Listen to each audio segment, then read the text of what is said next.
नमस्तेऽस्तु भगवन् विश्वेश्वराय महादेवाय त्र्यम्बकाय त्रिपुरान्तकाय त्रिकाग्निकालाय कालाग्निरुद्राय नीलकण्ठाय मृत्युञ्जयाय सर्वेश्वराय सदाशिवाय श्रीमान् महादेवाय नमः।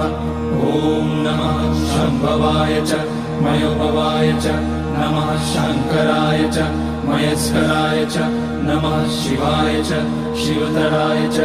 ॐ त्र्यम्बकं यजामहे सुगन्धिं पुष्टिवर्धनम् उर्वारुकमिव बन्धनान् मृत्योर्मुक्ष्यमामृतात्। नागेन्द्रहाराय त्रिलोचनाय भस्माङ्गराय महेश्वराय नित्याय शुद्धाय दिगम्बराय तस्मै नकाराय नमः शिवाय। मन्दाकिनी सलिलचन्दन चर्चिताय नन्दीश्वर प्रमथनाथ महेश्वराय